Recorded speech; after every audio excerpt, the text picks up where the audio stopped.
Hi everyone, for today's featured liner we're going to be checking out the Princess Sophia of Canadian Pacific Railways. This charming little steamer entered service in 1912 and is representative of the coastal steamers that operated particularly in Alaska at the turn of the 20th century. This ship was one of 4 other princess ships that were built around the same time.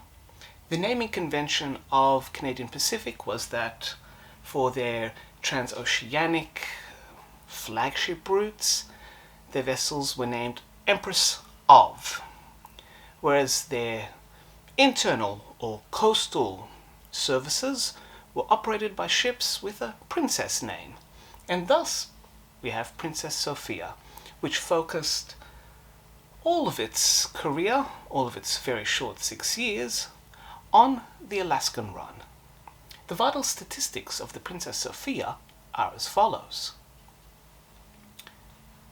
Completed in 1912, the Princess Sophia had a gross tonnage of 2,320 tons, was 245 feet long, which equates to about 75 meters, had a beam of 44 feet, 13 meters, and drew a draft of 4 meters.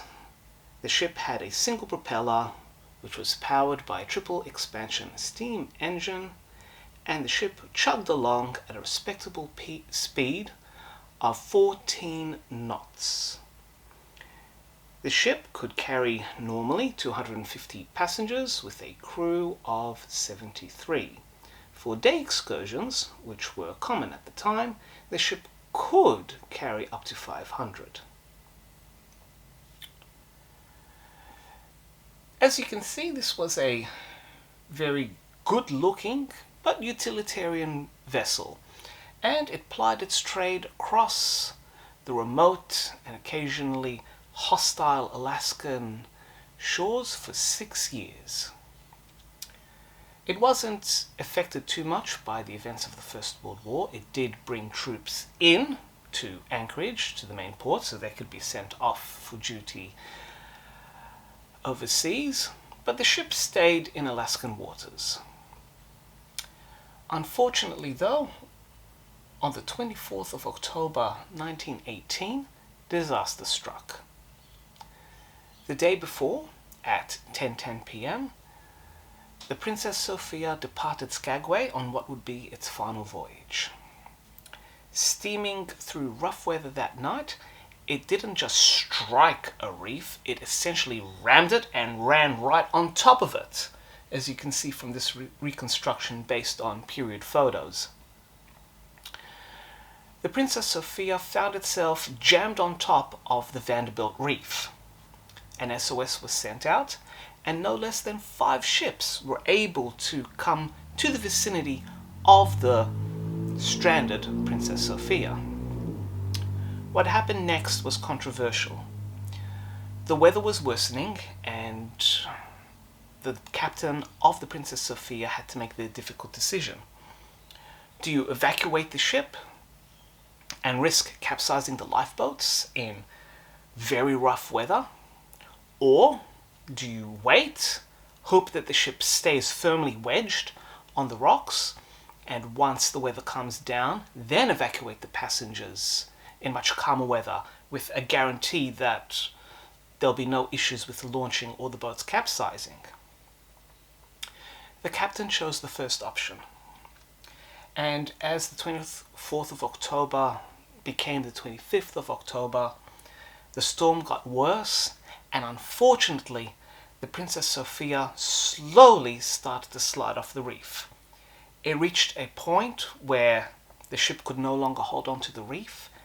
A final SOS was sent out, but then the Sophia slipped off the reef and sank so fast that nobody survived.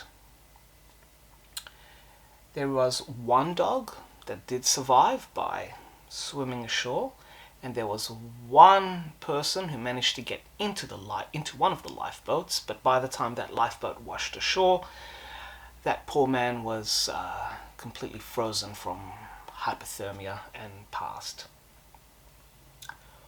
All on board died. By the time the rescue ships came back to the Princess Sophia, and by the time the weather had abated, only the tops of its masts were visible. It's a really tragic ending to this ship, and it also just shows you the terrible decision that the captain had to make. Do you risk launching the lifeboats and having passengers die in the evacuation, or do you hedge your bets, hope that the ship will stay on the rocks, and then evacuate everyone in calmer conditions? Ships running aground during this period in Alaska was very common. There are plenty of photos of ships in very precarious positions all along the Alaskan coastline. And in many instances, the ships got off, and aside from some scraped paint, were essentially undamaged. So in this instance, the captain hedged his bets and unfortunately bet the wrong way, with the result that everyone lost their lives. There's a lot more to this story, and I would recommend that if you are interested in learning more about the Princess Sophia, there are 2 fantastic books out there. There's this one, The Sinking of the Princess Sophia, Taking the North Down with Her, by Ken Coates and Bill Morrison. This was my introduction to the Princess Sophia, and looks at not just the ship and the wrecking event, but also what was happening in Alaska at the time. It takes an academic and broad approach to all the factors that were involved in the sinking of this ship. There is also The Final Voyage of the Princess Sophia, Did They All Have to Die?, written by Betty O'Keefe and Ian MacDonald.